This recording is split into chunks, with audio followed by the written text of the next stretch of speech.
Vous écoutez la pièce de radio-théâtre Judas, acte 4. Sur un coteau rocheux, des buissons et quelques arbres chétifs. Une rangée de gens, les uns debout, les autres assis sur des pierres, regardent tous du même côté vers la gauche. Ce sont de jeunes gens, des hommes, des vieillards. Il y a des riches et des pauvres. Ça y est, il est encore tombé.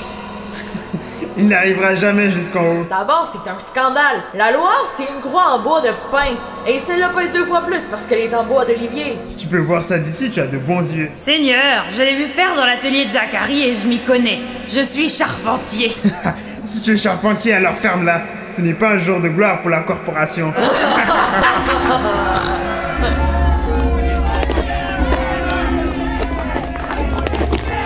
S'ils l'ont relâché, il viendra sûrement. Ou alors, ce guerrier est un menteur. Tu crois qu'il est forcé de passer par ici? C'est le chemin habituel.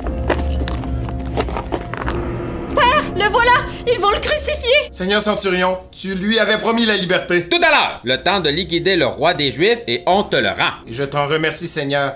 Mais il est bien cruel de le forcer à regarder le supplice de son ami. Simon, fils de machin, je pense comme toi. Mais c'est lui qui a voulu venir! Il nous l'a demandé comme une récompense. À tout à l'heure. Mon père, je suis heureux de vous voir ici tous les deux, au dernier jour de notre vie terrestre. Tu crois qu'ils vont nous tuer? Non, mais nous sommes au jour du jugement. Tu es son père? Oui, pourquoi? Il aura grand besoin de toi tout à l'heure quand il verra mourir son Dieu.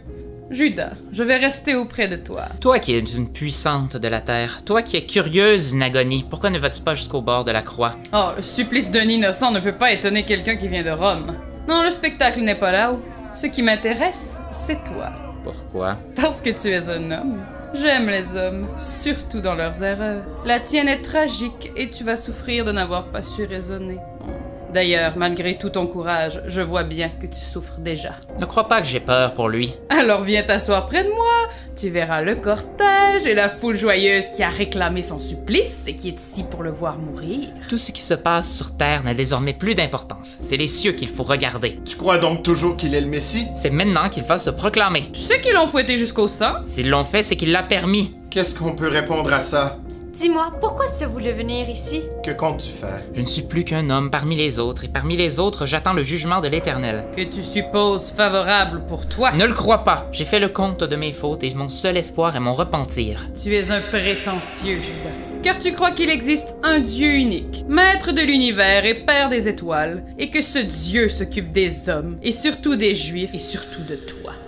De plus, ce Dieu, dans sa bonté, vient de nous envoyer son Fils, sans doute aussi puissant que lui, afin de régler, une fois pour toutes, le compte de l'humanité. Ce Fils, je ne sais pourquoi, a eu besoin d'une aide, et dans l'atelier d'un potier, il est allé chercher Judas, ce qui te met au rang des dieux. Et moi, je vois un malheureux, le dos rayé de coups de fouet, qui tombe sous la croix des esclaves, et un pauvre potier bavard qui poursuit un rêve stupide, ivre d'ignorance et de vanité.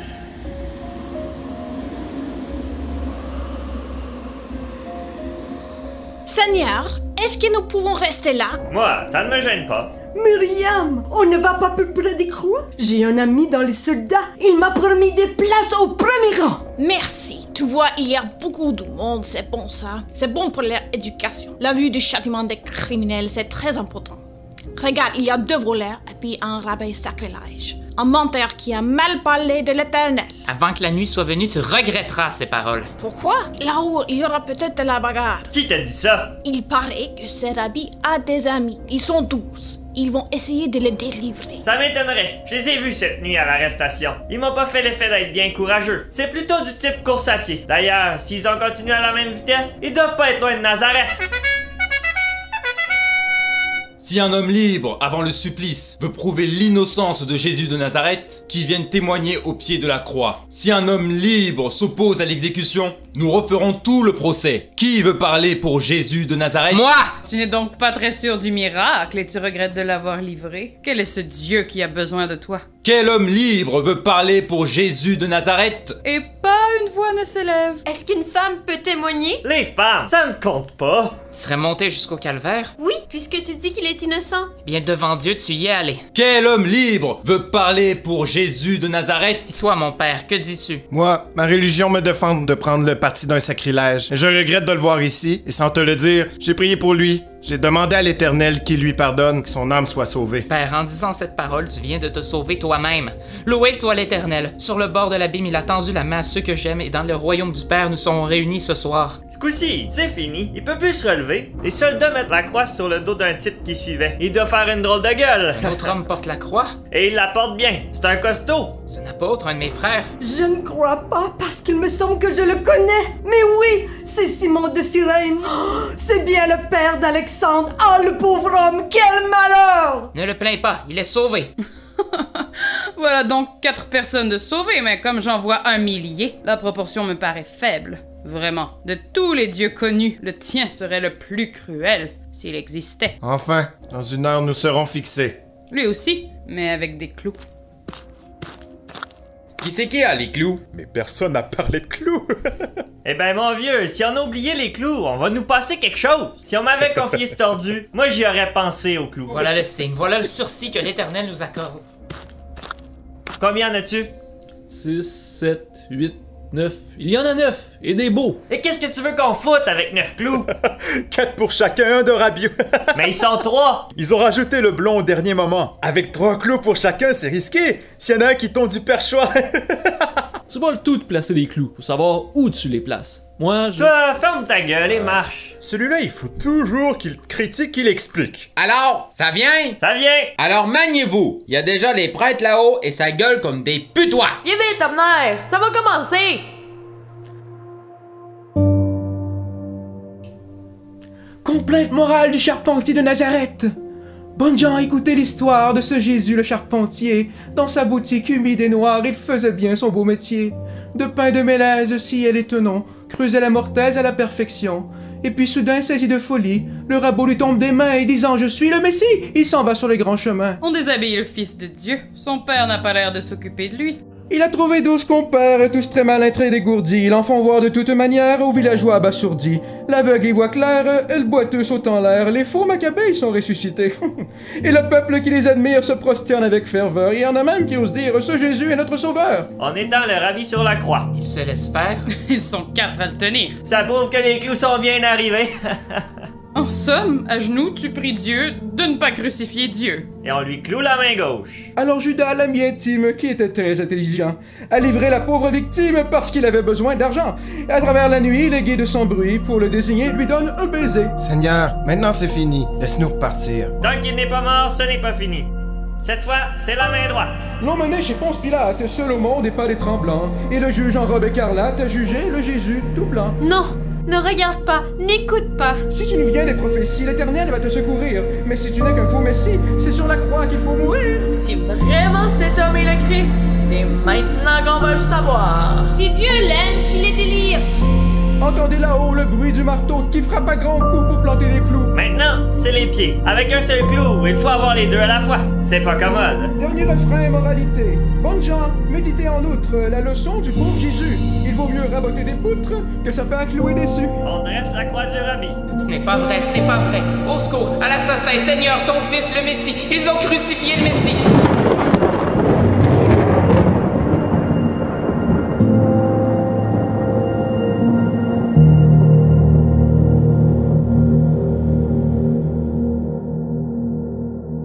Je crois qu'il va pleuvoir. Qui a crié? Ce n'est pas lui. Il ne sent plus rien maintenant. C'est le soldat qui nous l'a dit. C'était un cri de mort. Qui a crié? Caius, viens vite! Il y a du pétard là-haut! Quel genre? Le grand prêtre a sauté sur le centurion et Marcius l'a foutu par terre. Eh bien moi, c'est pas de mes oignons. Je reste où je suis de service. Est-ce que le rabbi vit encore? Le blond? Non, il est mort. Qui peut croire que le Fils de Dieu est mort? Qui peut croire qu'un mort était le Fils de Dieu?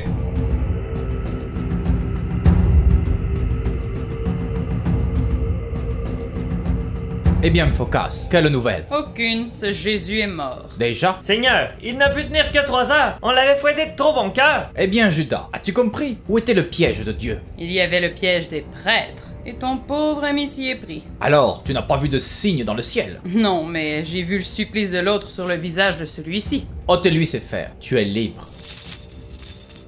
La liberté, qu'est-ce que je vais en faire? Va vivre si tu en es capable.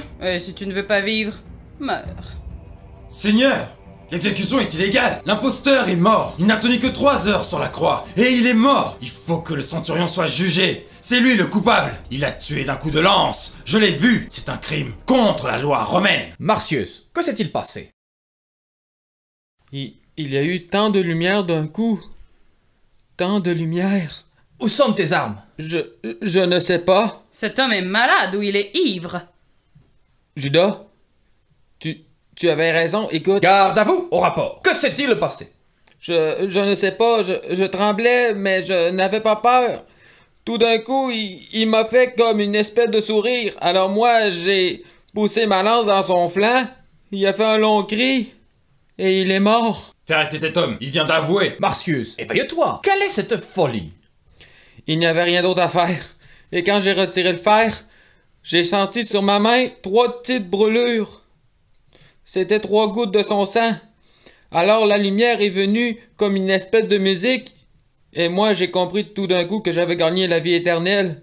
Et qu'il était vraiment le Fils de Dieu. S'il était le Messie, pourquoi est-il resté sur cette croix? Il voulait peut-être nous crever le cœur pour en faire sortir le bon. Puisqu'il est mort, ce n'était qu'un homme et moi, j'ai trahi mon ami. C'est bien vrai que c'était un homme. Mais c'était aussi le Fils de Dieu. Je ne sais pas te l'expliquer, mais je te donne mon témoignage. J'ai vu les deux en même temps. Général, fais-le arrêter, il va aller raconter ça partout. Qui le croira? Jésus, pourquoi m'as-tu menti? Si maintenant tu doutes de lui, c'est maintenant que tu commets le crime. Judas, mon frère Judas. Assez! Un tel spectacle est indigne de Rome, arrêtez cet homme! Ça doit être un coup de soleil, amenez-le à l'infirmerie. Jésus-Christ est venu sur terre pour racheter les crimes de tous les hommes, et ceux qui l'aiment seront pardonnés. Quand j'ai pris ces 30 deniers, je croyais obéir à Dieu. Je connais maintenant mon crime, et je te rends le prix du sang. Ne le laisse pas monter au calvaire, confie-le aux chameliers qui le ramèneront chez lui. Et voici la fin de ma vie.